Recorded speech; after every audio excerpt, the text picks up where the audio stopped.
जिया बहादुर, क्या बात है।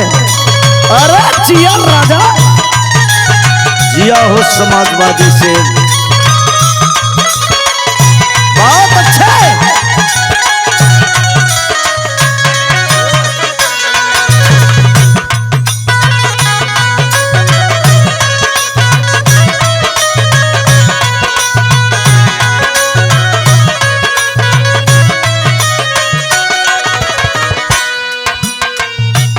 अच्छा साथियों, हम गए कलाकार अशोक लाल यादव, जिला आजमगढ़। मैं एक नई आप लोगों के बीच में गीत लेके आया हूं और देश की हालात बड़ी दयनीय हो गई है। किसान मर रहा है, इधर जवान मर रहा है, महंगाई चरम सीमा पर है। लेकिन उत्तर प्रदेश की जनता कह रही है हमको सबसे अच्छी नीति और विचारधारा समाजवादी सरकार की केवल लगी। और वर्तमान सरकार जो चल रही है, इस विषम परिस्थिति में लोग अपने आप को ठगा महसूस कर रहे हैं।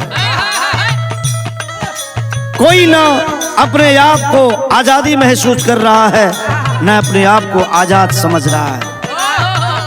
इसलिए एक किसान कह रहा है, उत्तर प्रदेश का एक बच्चा कह रहा है कि सबसे अच्छी नीति, सबसे अच्छी विचारधारा की सरकार सिर्फ समाजवादी सरकार है। क्या कह रहा है मैं प्रकट कर रहा हूं अपने गीत के माध्यम से।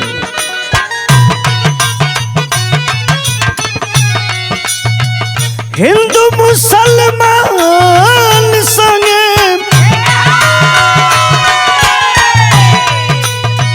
हिंदू मुसलमान संगे एक ही प्रीतिया,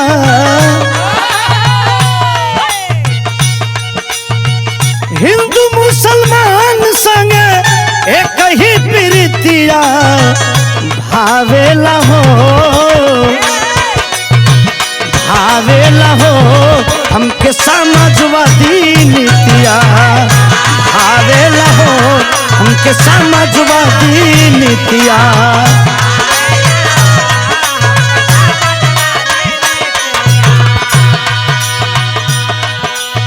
माननीय नेताजी मुलायम सिंह यादव जब भी सरकार में आए, मुख्यमंत्री बने, हर बिरादरी सर्व समाज को जोड़ के लेके चलने का काम किए।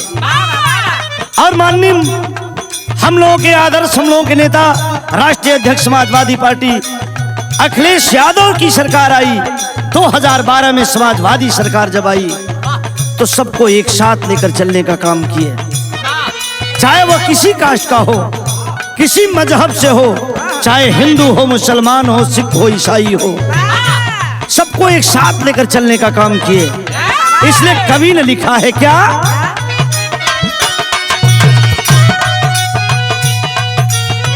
कन्या विद्या धन देहल समाजवादी पेंशन,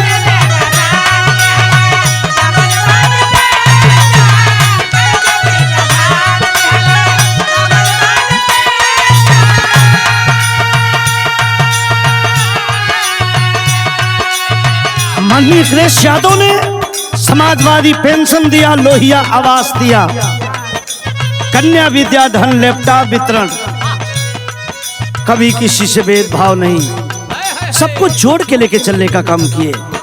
इसलिए कहना है, कन्या विद्या धन देहले समाजवादी पेंशन,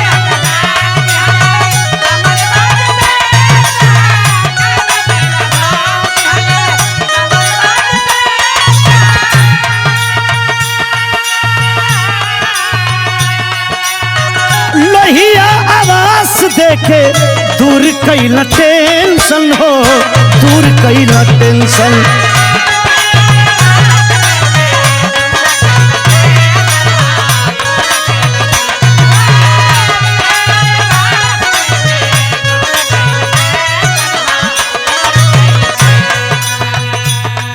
टेंशन दूर करने का काम समाजवादी सरकार और हमारे नेता माननीय अखिलेश यादव ने किया। बाबा जी की सरकार, आज बाबा जी की सरकार है उत्तर प्रदेश में, संघियों की सरकार है उत्तर प्रदेश में, लेकिन आज हर आदमी अपने आप को महसूस कर रहा है इस भाजपा की सरकार में अगर जिंदा बच जाए तो अपने आप को विकास महसूस कर रहा है। यही विकास है। मैं बच गया। अंधभक्तों से मैं कहना चाहता हूं, जरा सा एक पलक, एक नजर उठाओ और देखो आप अपनी सरकार की ओर। हम कुछ कहना नहीं चाहते, पूरा देश देख रहा है। महंगाई की मार है, इधर जनता लाचार है, और मैं नहीं पूरा देश देखा कि मोदी जी ने ताली बजवाने का, थाली बजवाने का काम और मोमबत्ती जलवाने का काम किया, और पूरा देश ताली बजाया, थाली बजाया, मोमबत्ती जलाया। लेकिन जब इस विषम परिस्थिति में ये भाजपा की बीमारी, कोरोना की बीमारी जब आई, तो लाश जलाने के लिए धर्मधारी धरती, इलाहाबाद प्रयागराज की धरती में मैंने देखा कि लाश जलाने के लिए कोई परमिशन नहीं है।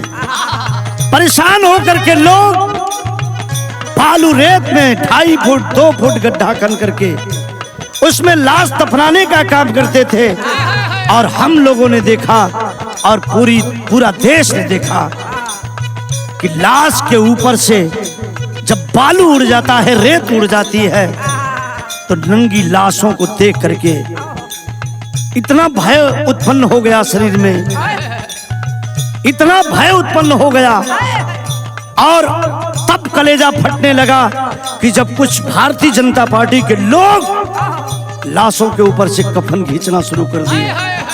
मैं बताना चाहता इस सरकार के बारे में क्या,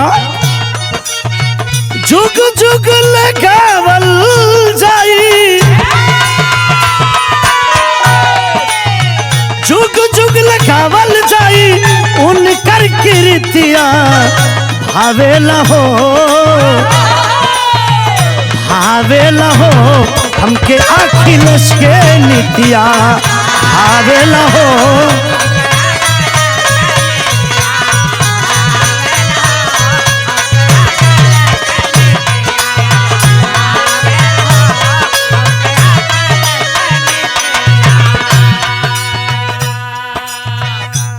जब आगरा एक्सप्रेसवे का निर्माण हुआ तो भारतीय जनता पार्टी के लोगों ने अंगुली उठाना चालू कर दिया। तो माननीय अखिलेश यादव ने, राष्ट्रीय अध्यक्ष हमारे नेता ने बताया, क्या बताया, आगरा एक्सप्रेसवे जवन बनल आलीशान हो,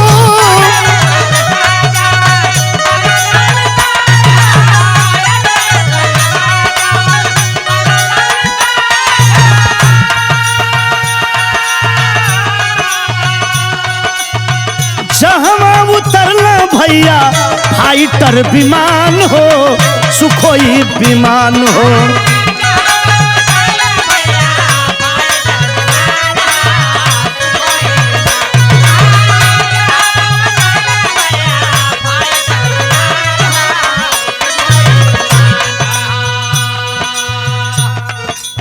भारतीय जनता पार्टी के लोगों ने सवाल खड़ा करना शुरू कर दिया कि इतना पैसा खर्च करने से देश का क्या लाभ है। माननीय अखिलेश यादव ने कहा, जब मेरा देश कभी संकट से गुजरेगा तो इसको मैं एयरपोर्ट बना दूंगा। उस बात को सुनकर के भाजपाइयों की टंगरी हिल गई। माननीय अखिलेश यादव ने हिसाब से जवाब दिया। इंजीनियरिंग विचारधारा है माननीय अखिलेश यादव का, और इन लोगों की सरकार में आप लोगों ने देखा केवल एक विकास इनका नजर आया, क्या, केवल नाम बदला गया। किसका नाम? माननीय हमारे नेता अखिलेश यादव ने 100 नंबर चलाया, एम्बुलेंस चलाया, 108 चलाया, तो 100 नंबर का जो नाम बदल करके इन लोगों ने, अंधभक्तों ने, संघियों ने, भाजपाइयों ने 112 कर दिया। अब इसमें कितना विकास है? अगर यह करने से विकास होता है तो मैं कहना चाहता हूं बाबा जी, आप अपना नाम अखिलेश यादव रख लो और उत्तर प्रदेश का नाम पेरिस रख लो। अगर विकास होता है तो ये भी कर दो। कहना है जुग जुग लखावल जाई, जुग जुग लखावल जाई, वन कर कीर्तिया भावेला हो, भावेला हो हमके समाजवादी नीतिया, भावेला हो हमके समाजवादी नीतिया।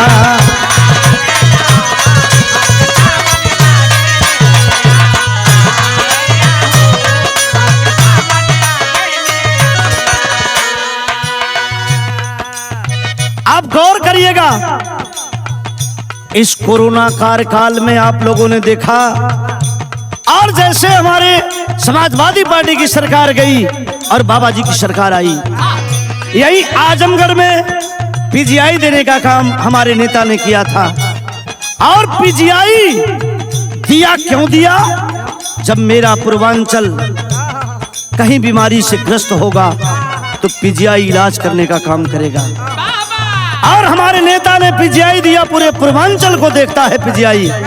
इस कोरोना कार्यकाल में हमारे लोगों को जान बचाने का काम पीजीआई ने किया। लेकिन मैं बताना चाहता, बाबा जी यहां से 56 विभाग लेकर के गोरखपुर चले गए। अब आजमगढ़ का पीजीआई सिर्फ मेडिकल कॉलेज बच गया। कहना क्या है,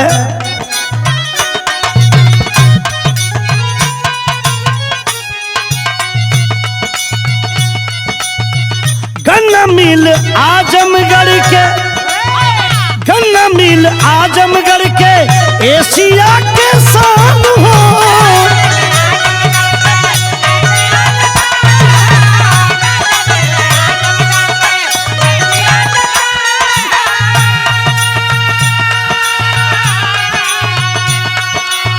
घाघरा में कई गो पुल बनल आलिशान हो, सपा के पहचान हो।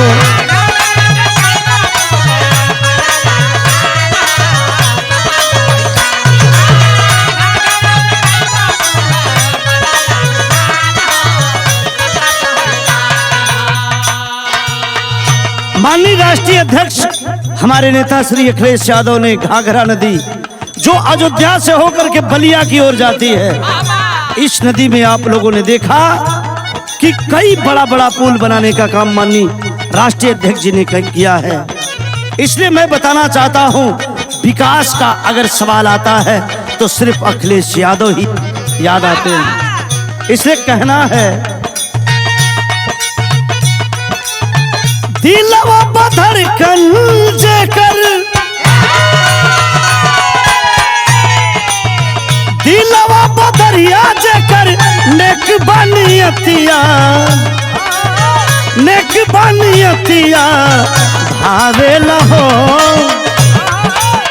भावेला हो हमके अखिलेश के नीतिया।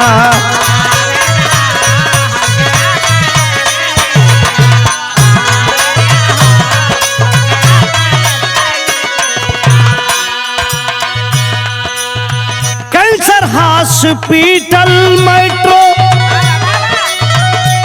उत्तर प्रदेश में cancer hospital, police headquarter Lucknow में एकाना स्टेडियम, मेट्रो और जनेश्वर मिश्रा पार्क। आप लोग गौर करिएगा, जितना भी विकास राष्ट्रीय अध्यक्ष माननीय अखिलेश यादव ने किया है, ऐसा विकास करने वाला कोई भाजपा में पैदा नहीं है। कैंसर हॉस्पिटल मेट्रो लखनऊ के जान हो,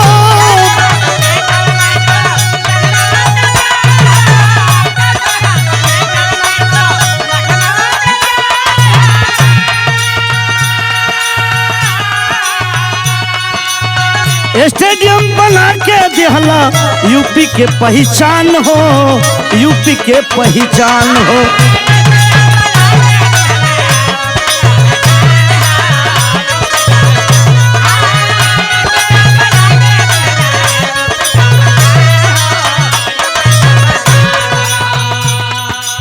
कारखाना, stadium, police headquarter, cancer hospital, metro जब माननीय श्री अखिलेश यादव ने दिया तो वहीं से विकास पैदा हुआ। अब विकास को खत्म करने का काम भारतीय जनता पार्टी के लोगों ने किया है। बाबा साहब B.R. अम्बेडकर अपने विचारधारा में लिखते थे, संविधान में लिखे हैं, शिक्षित बनो, संगठित बनो, संघर्ष करो। आज शिक्षित कैसे बनेंगे? शिक्षा तक का स्तर कहां जा रहा है? शिक्षा का कोई मतलब नहीं है इस सरकार में। कहना है एटवा बदिल धड़कन, एटवा बदिल धड़कन, आजमगढ़ धरतिया भावे लहो, भावे लहो, हमके समाजवादी नीतिया भावे लहो, हमके समाजवादी नीतिया।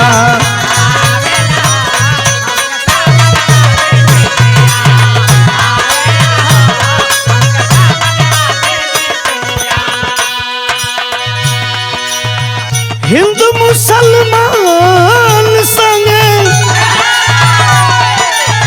हिंदू मुसलमान संगे एक ही प्रीतिया भावे लहो,